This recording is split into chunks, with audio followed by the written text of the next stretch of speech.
भाग 4 अंधेरे का अंतिम स्टॉप। स्टेशन पर अंधेरा घना हो चुका था। मशालों की आग हवा में हिल रही थी, चीखें जमीन से टकराकर गूंज रही थीं। अमृता के हाथ में एक जलती हुई मशाल थी और उसकी हथेली के अंदर धंसी हुई आंखें लगातार चिल्ला रही थी, रुक जा, ये सिर्फ तेरी आंखों का धोखा है।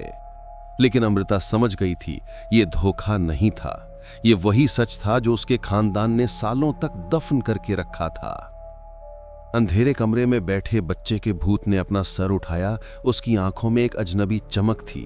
उसने धीरे से कहा, दीदी, सिर्फ एक आग ही इस श्राप को तोड़ सकती है। स्टेशन को जला दो, मुझे मुक्त कर दो। अमृता का दिल तेज धड़कने लगा। क्या यह भूत उसका असली भाई था या एक और जाल जो उसे खींच रहा था? तभी एक आवाज गूंजी, आधा जले बूढ़े आदमी की, जो अपने आप को उसका पिता कहता था। मैं तेरा पिता हूं अमृता, वो बच्चा जो इस ट्रेन में पैदा हुआ था। तेरी दादी ने मुझे बचाया, पर मेरे जन्म के साथ ही 100 लोगों की मौत लिखी गई थी। तू अगर स्टेशन जलाएगी तो अपना ही खून जलाएगी। स्टेशन पर आत्माएं फिर से जमा हो गई थीं। उनके हाथ में मशालें थीं और वे चीख रही थीं, इस बार ट्रेन नहीं, तुझे जलाएंगे। प्लेटफॉर्म धड़कने लगा, जैसे जमीन के अंदर भी आग जल रही हो। रेल की पटरियों पर लहू की चमक थी और पुरानी ट्रेन के टूटे हुए लोहे से धुंधा निकल रहा था।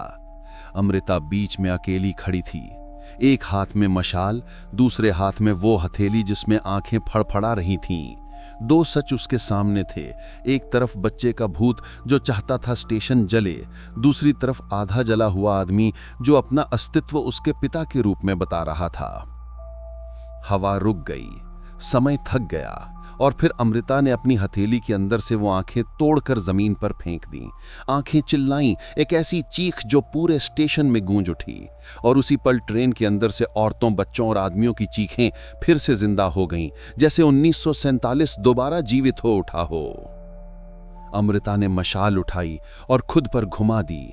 आग उसके सारे शरीर को लपेटने लगी। उसकी चीख हवा में गूंज उठी, ये सिर्फ एक स्टेशन नहीं, ये मेरे दिल का अंधेरा है और आज ये अंधेरा खत्म होगा।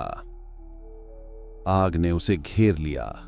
आत्माएं चत्कारे मारने लगीं। ट्रेन का धुआं आसमान तक उठ गया और जैसे ही अमृता का शरीर गिरने वाला था, एक छोटी सी बच्ची की आवाज गूंजी, दीदी रुक जा, अभी अंतिम स्टॉप बाकी है। आगे देखिए पार्ट 5, मोक्ष की आखिरी पटली।